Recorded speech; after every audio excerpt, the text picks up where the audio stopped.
It started like any other quiet morning, the kind where sunlight slips gently through the curtains and the sound of birds feels like comfort. But that day, the sound that woke Martha wasn't the birds. It was thumping, heavy footsteps, furniture scraping across the floor. For a moment, she thought she was dreaming, until she heard a stranger's voice shout, "Careful with that cabinet." Her heart skipped. Martha sat up, confused, still in her old cotton nightgown, her gray hair slightly undone from sleep. She listened again. Drawers opening, things being moved, boxes sealed. Something was wrong. She hurried downstairs, clutching her robe, and froze at the sight before her. Strange men, movers, were carrying out her furniture. Her living room, the same one she had decorated with her late husband, was being stripped bare. Her family pictures, her wedding china, all boxed away like they meant nothing.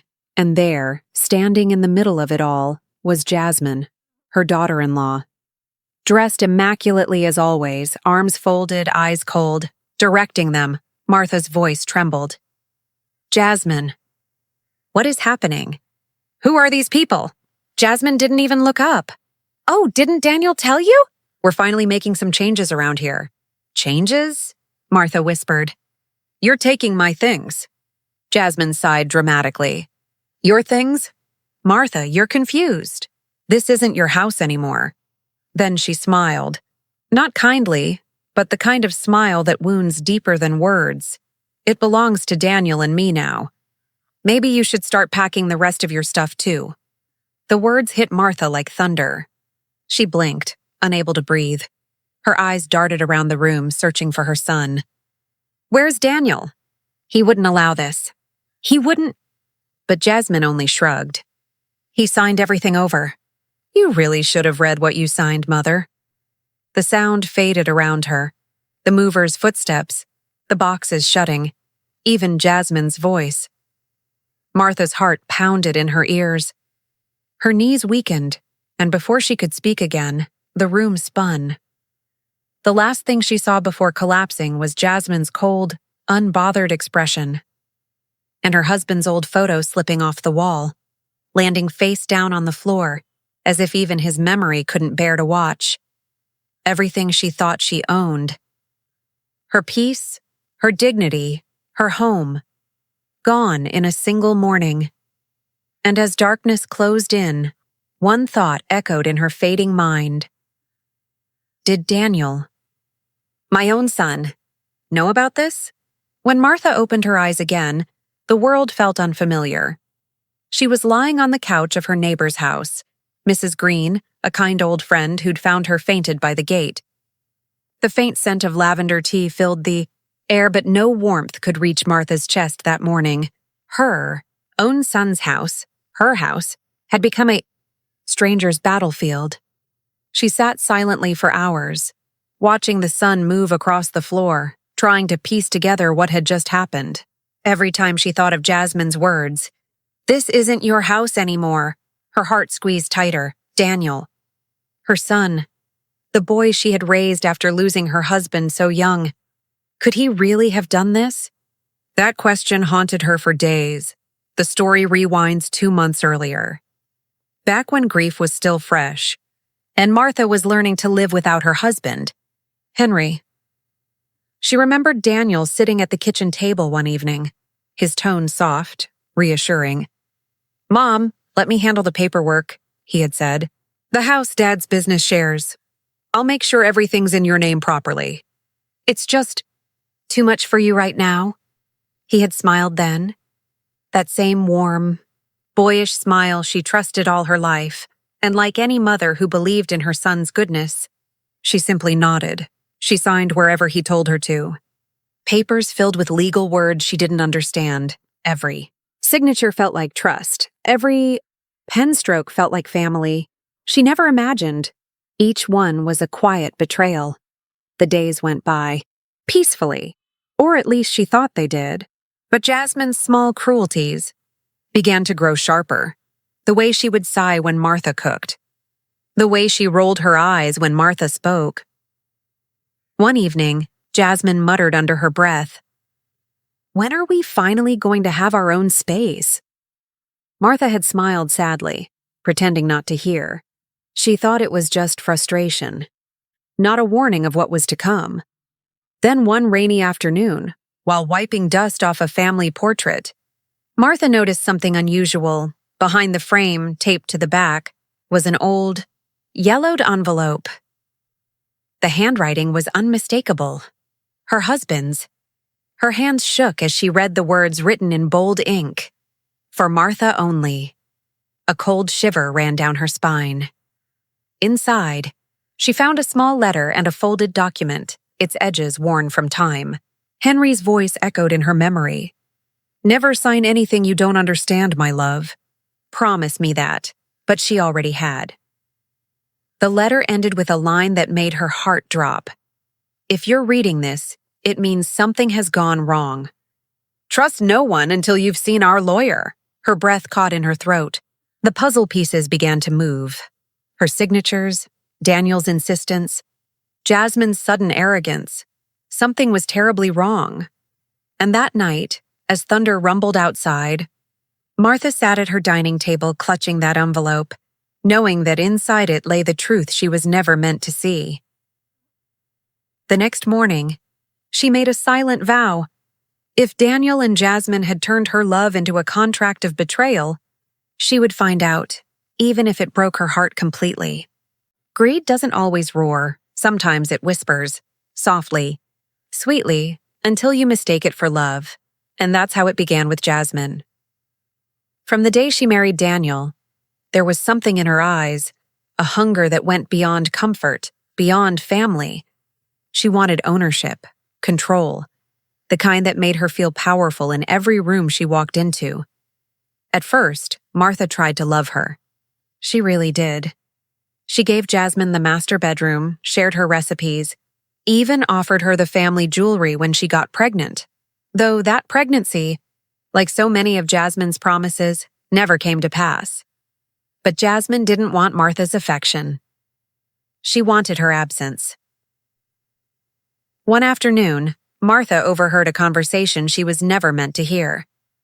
Daniel had just come home from work, tired, his shirt wrinkled, his face dull from the stress of his father's company. Jasmine's voice was sharp, slicing through the still air. "Your mother treats this place like her temple, Daniel. I can't breathe in here. Everywhere I turn, it's her picture, her curtains, her rules." Daniel sighed. "She's just old, Jasmine. She needs time to adjust after Dad." "Adjust?" Jasmine snapped. "She's in our house, Daniel. You're the owner now, not her. Don't you see how she looks at me? Like I'm some outsider stealing her son." Martha froze behind the half-open door. Her heart thudded painfully. She pressed her trembling fingers against her lips, willing herself not to cry. Daniel's voice softened, pleading. "She's my mother. Please, just try to understand." But Jasmine wasn't done. Her tone turned quiet, deadly. "You always say that. But what about us, Daniel? What about our future? You think we can start a family while she's always hovering? She doesn't even pay bills here. She's living off your work, off our money." Those words cut Martha deeper than she could have imagined. Her mind went back to all those nights she stayed up late, sewing uniforms, saving coins, skipping meals, just to make sure Daniel could finish college. And now, in his wife's mouth, all that sacrifice had become a burden. Over the next few weeks, Jasmine's poison began to work. Daniel started to change. He spent less time talking to Martha, more time nodding silently at Jasmine's complaints. "Maybe Mom should downsize," he murmured one night at dinner. "A smaller place might be easier for her." Jasmine smiled faintly, her first quiet victory. Martha looked at him in disbelief. "Downsize? But this is your father's home. The place we built together." Daniel didn't meet her eyes. He just pushed his food around his plate and said softly, "It's just a thought, Mom." That thought became a plan. One Jasmine carefully watered with her lies and manipulations. She told friends Martha was forgetful, that she misplaced things, planting seeds of doubt in every conversation, even Daniel began to look at his mother differently, not with warmth, but with quiet suspicion. One evening, Jasmine sat alone on the couch, a glass of wine in her hand, her phone pressed to her ear. "Yes," she whispered. "After her birthday? That'll be the perfect time. I want everything gone before she even wakes up." The voice on the other end replied, "A moving company agent confirming the date." Jasmine smiled in the dim light. Good, she'll never see it coming. Upstairs in the silence of her room, Martha prayed. She didn't know what storm was coming, but she could feel it. Something cold and calculated was unfolding right beneath her feet. And as the moonlight brushed her window, she whispered, "Henry, if you're watching, give me strength. I can feel the house changing. Because sometimes betrayal doesn't happen overnight. It grows, slowly, deliberately, like roots wrapping around a heart, and Jasmine's greed had just found its soil. The day began with warmth. Golden light poured through the curtains, and for a moment, Martha allowed herself to believe that maybe, just maybe, things could feel normal again. It was her 68th birthday. She rose early, humming softly as she tied her apron and started breakfast. Pancakes, eggs, the way Daniel liked them as a child. The smell of butter filled the air, wrapping her in nostalgia.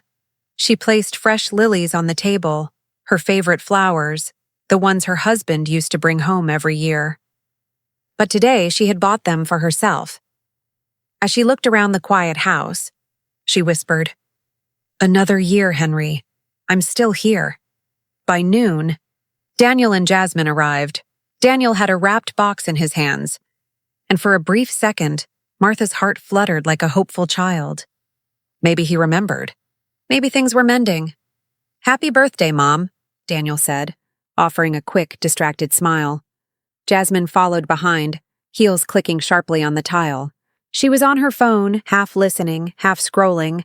When she finally looked up, her smile didn't reach her eyes. "Happy birthday, Mother," she said sweetly. "We brought you something." Martha smiled back politely, trying to hide her nervousness. "Thank you, dear. You didn't have to." "Oh, but I wanted to," Jasmine said, her tone dripping with something that didn't sound like kindness. After lunch, they gathered around the small table. Jasmine handed over the neatly wrapped gift. "Open it," Martha unwrapped it slowly. Inside, folded carefully, was a thin, cheap shawl, bright purple, not even her color. Her hands paused. "Oh, this is lovely," she said softly, forcing a smile. Jasmine leaned back, crossing her legs. "You'll need it," she said with a smirk. Martha looked up, confused. "Need it?" "Yes," Jasmine said, her voice calm but cutting. "When you find your new place. It gets cold at night." The room fell silent. Daniel looked down at his plate, avoiding his mother's eyes. Martha's throat tightened. "My new place?" she whispered. "What do you mean?" Jasmine sighed dramatically. "Daniel and I have been talking. We think it's time you move out. You deserve somewhere quiet, smaller, more your age." Martha's fork slipped from her trembling hand. "Move out," she repeated, her voice breaking. "This is my home, Jasmine. My husband built this house. I raised Daniel here." Daniel swallowed hard, still not looking up. "Mom, please don't make this harder than it has to be." "Harder?" Her words came out in a whisper. "Daniel, this house—" Jasmine interrupted, her tone cold. "It's our house now, Martha. You signed the papers? You gave it to us." Martha's breath caught. Her mind went blank. Signed? What papers? Her eyes darted between them, her son, silent and distant, and Jasmine, sitting like a queen in the home she'd stolen. The birthday cake sat untouched. The candles flickered weakly, melting away, much like the last pieces of Martha's trust. That night, when the dishes were done and silence filled the house again, Martha stood in her bedroom doorway, staring at her reflection in the mirror. Her eyes were red, her face pale, but what hurt most wasn't the betrayal. It was Daniel's silence.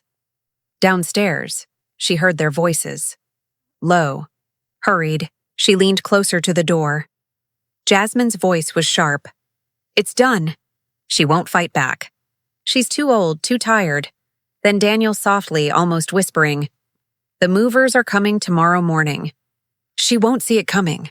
Martha's chest tightened, her knees gave way, and she clutched the doorknob to keep from falling. They were planning to throw her out on her birthday. Tears rolled silently down her cheeks. She pressed a trembling hand over her heart, whispering into the emptiness, "Henry, they're taking everything." But as the clock ticked past midnight, her tears began to dry. A strange calm filled her, because somewhere deep inside, a part of her, the part that had survived loss, widowhood, and sacrifice, refused to break completely. She didn't know how, or when, but she whispered to herself, "They will regret this."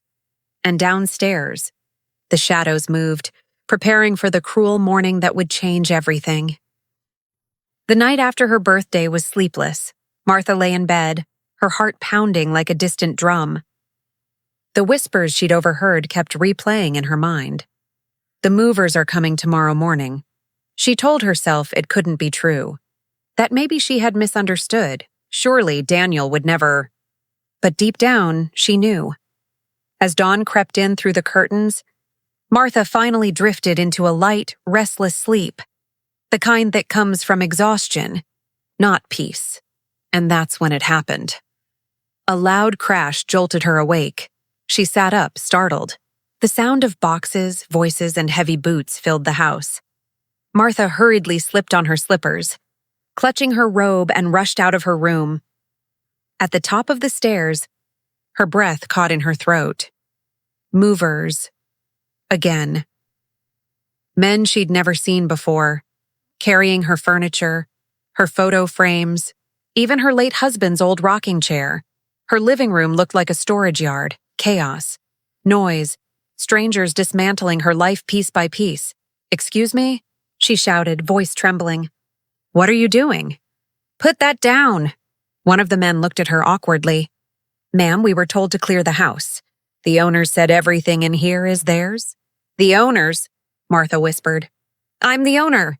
A familiar, cold voice answered from behind her. "Not anymore." Jasmine stood at the bottom of the stairs, coffee in hand, dressed in her silk robe like it was just another ordinary morning. Martha's lips quivered. "Jasmine, you can't do this." Jasmine took a slow sip, completely calm. "I'm not doing anything, Martha. The paperwork was signed weeks ago. You just didn't bother to read it." "I trusted my son," Martha said weakly. "He said it was for taxes." Jasmine cut her off with a cruel smile. "And it was. For our taxes." Daniel appeared from the hallway, his face pale, eyes heavy with guilt. He didn't look at his mother. "Daniel," she breathed. "Tell them to stop, please." He hesitated. For a moment, she thought he might finally defend her, but instead, he lowered his eyes and muttered, "Mom, please don't make this harder. It's already done." Those words shattered her completely. "Harder?" she whispered. "Daniel, this was your father's home. Our memories. Everything we built." "Martha!" Jasmine snapped sharply. "Enough! You're embarrassing yourself. Take your things and go before I call security." Martha looked around. The furniture gone, the cupboards empty. Her photo albums tossed carelessly into boxes labeled miscellaneous. Her world was disappearing in front of her eyes. Her knees weakened, her hands trembling as she walked toward Daniel. She reached for his arm like she did when he was a child. "Please, son, don't do this to me." He pulled away, didn't speak, didn't even look back. The silence between them was louder than any scream. Martha's breath hitched as tears spilled down her cheeks. "You'll regret this, Daniel. One day you'll remember who you betrayed." But Jasmine only laughed softly. "I doubt it." Minutes later, Martha found herself standing outside on the driveway, barefoot, clutching a small suitcase with trembling hands. Behind her, the movers carried the last box out, the door closing with a final, echoing click. The wind felt colder than ever. She stared at the house. Her house. The one she had scrubbed, repaired, decorated, and filled with love for decades. Now it looked empty, soulless, like it had already forgotten her. Her tears blurred her vision. She turned to walk away, not knowing where to go or what to do, when a voice called softly, "Martha." Wait. It was her neighbor, Mr. Coleman, an old man who had watched her family grow over the years. He held an envelope in his hand, yellowed at the edges. "Your husband gave me this a long time ago," he said quietly. "Told me to give it to you if this day ever came." Martha froze. She reached for the envelope with shaking fingers. Written on it were the words, "For my beloved Martha, if they ever turn against you." Her throat tightened, her vision blurred with tears as she whispered, "Henry." The paper trembled in her hands. Maybe she had lost her home. But perhaps, just perhaps, this envelope carried something the thieves couldn't steal, something that could still bring justice. And as the sky darkened above her, Martha held that letter to her chest, whispering through her tears, "They took everything from me, but they will never take my truth." The evening air was thick with silence.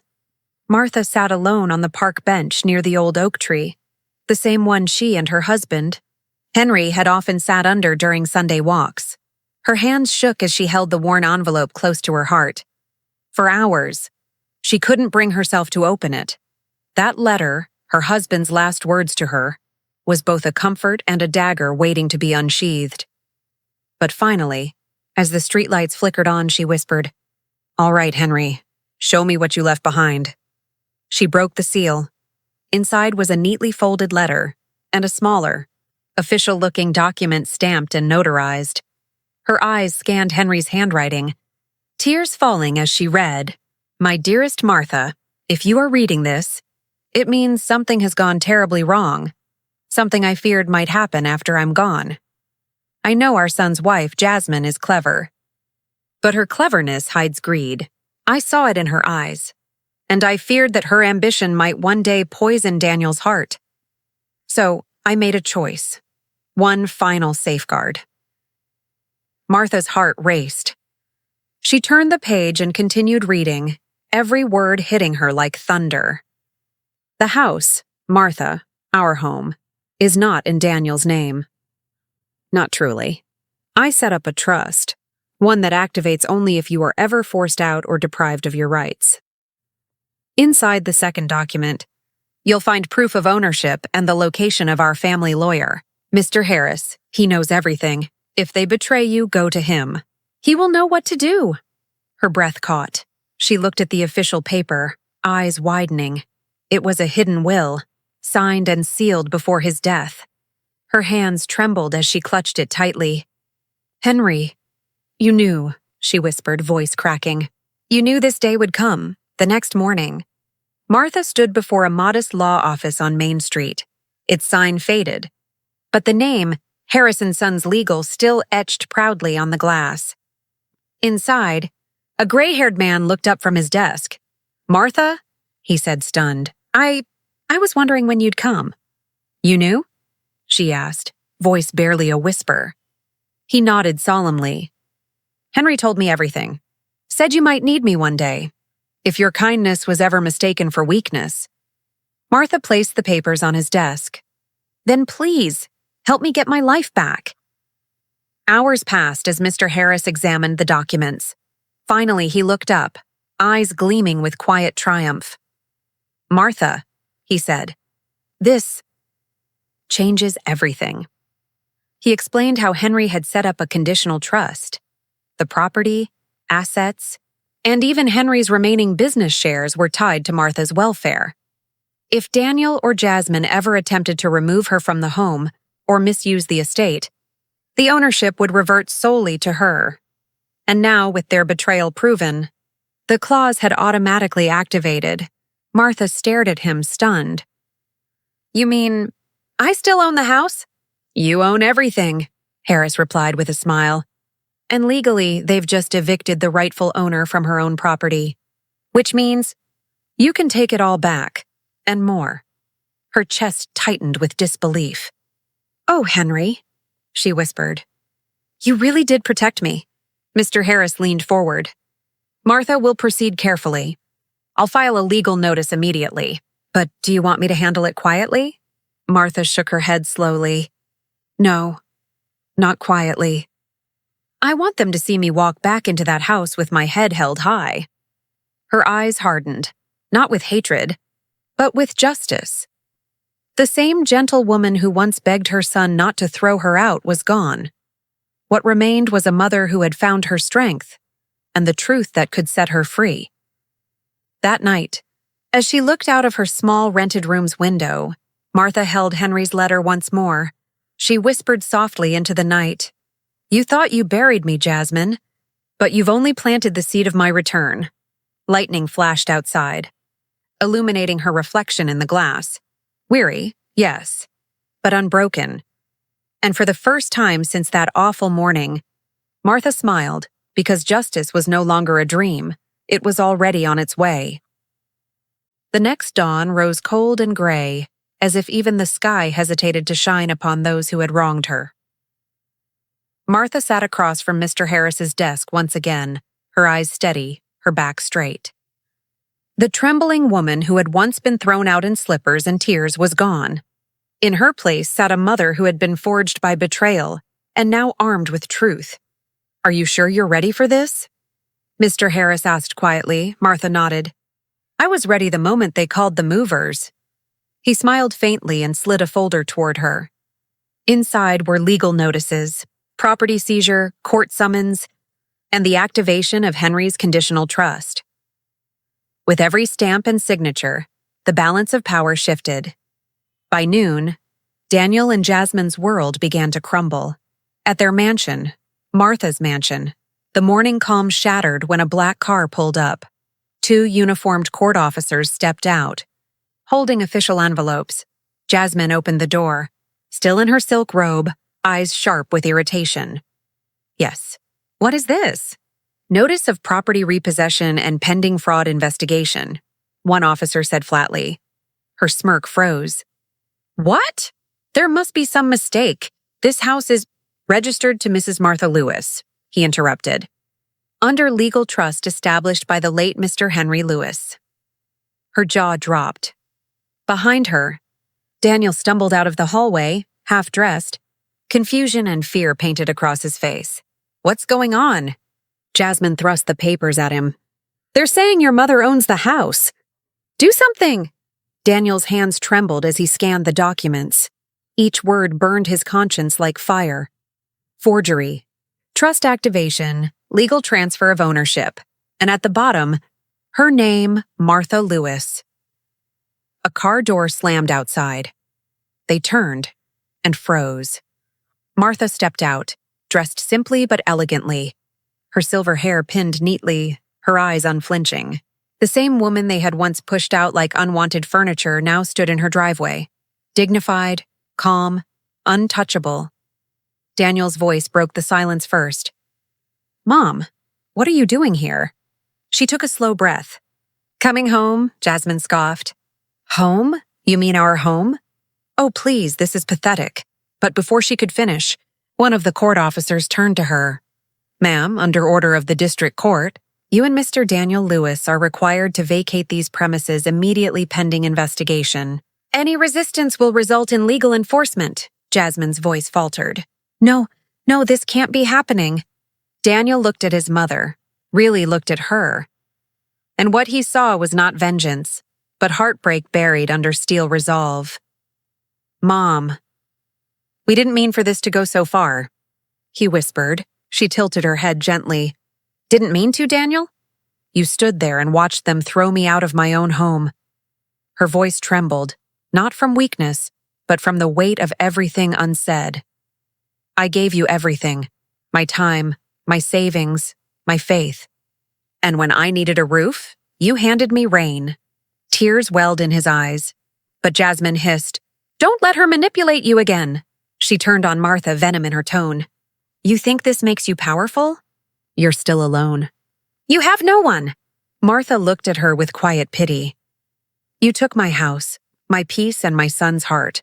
But you forgot one thing, Jasmine. Her voice dropped to a whisper. I'm still his mother, and truth always comes home. Within hours, court officers began overseeing the removal of Jasmine and Daniel's belongings. For every box carried out, Martha's heart felt both heavier and freer. Daniel stood by the gate, watching movers take away the life he had built on deceit. Mom, he said softly. I'm sorry. She didn't answer immediately. Instead, she walked to the old front door and ran her fingers along its frame, the same door she had once closed behind her in shame. Then, without looking back, she said, I forgave you long ago, Daniel, but forgiveness doesn't erase consequences. Jasmine's voice suddenly pierced the air. You can't do this, she screamed, tears streaking her mascara. Martha turned to her calmly. You already did. That single line hung in the air like a final judgment. Even the officers paused for a moment, struck by the quiet authority in her tone. By sunset, the driveway was empty except for Martha. The wind carried the faint echo of a life that had collapsed under its own greed. Mr. Harris's car pulled up beside her. It's done, he said. The house is yours again, legally and officially. Martha looked up at the house, eyes glistening. No, she whispered. It was always mine. I just needed to remember it.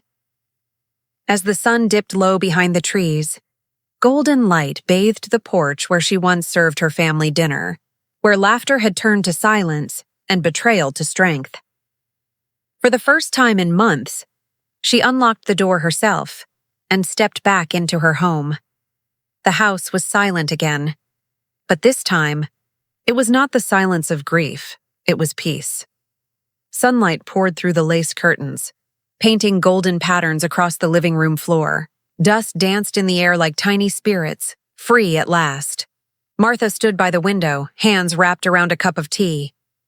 The very cup she had used the morning she was thrown out, cracked, but still holding strong, just like her.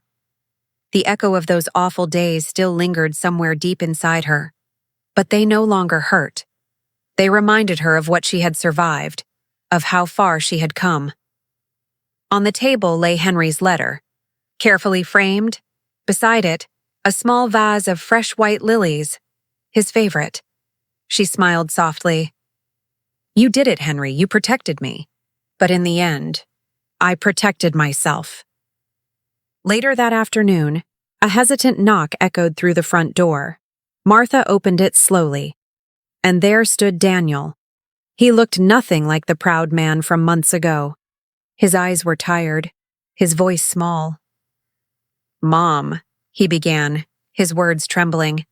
I don't even know what to say anymore. She studied him silently. For a long moment, neither spoke, the air between them heavy with things that couldn't be undone. Finally, Martha stepped aside. Come in, Daniel. He hesitated, then entered, his eyes moving over the furniture that once felt like home, but now carried the weight of shame. They sat in the same living room where he once raised his voice at her. Now, the only sound was the ticking of the old wall clock. I let Jasmine twist everything, he said quietly. She said you were trying to control me, and I believed her. I thought pushing you away would make me free. Martha listened, eyes glistening, but her voice stayed calm. Freedom doesn't come from hurting the people who raised you, Daniel. It comes from understanding who you are, and who stood beside you when no one else would. He lowered his head. She left me, Mom, took whatever she could and ran. Martha sighed softly. Then maybe that was your lesson. Sometimes losing what we wanted shows us what we truly needed. Tears slipped down his cheeks. Can you ever forgive me? She reached out and placed her hand over his. I already did, she whispered. But forgiveness doesn't mean things go back to how they were. It just means I refuse to carry the anger anymore. Daniel nodded slowly, breaking down in silent tears, and though her heart still ached, Martha felt a strange sense of peace, because in that moment she saw not the man who betrayed her, but the boy she once tucked into bed after nightmares. Days turned into weeks. Martha began opening her home to others, widows, single mothers, women with nowhere else to go. She donated part of her property to create the Lewis Haven, a small shelter for women starting over. Each evening, laughter returned to those walls, soft, healing laughter that filled every corner once haunted by sorrow. When asked why she did it, she would smile and say, "Because I know what it feels like to lose everything, and I also know what it feels like to rise again." One evening, as she stood on her porch watching the sun sink behind the trees, a gentle breeze lifted her hair. She looked up at the sky, her heart swelling with quiet gratitude. Her voice broke the silence, soft and certain. "They threw me out once, but they didn't know they were sending me toward my strength." She closed the gate behind her, this time, not to keep anyone out, but to protect her peace. Inside, the house glowed warm and golden.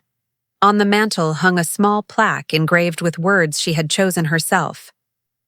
"Home is not the walls that shelter you, but the courage that keeps you standing."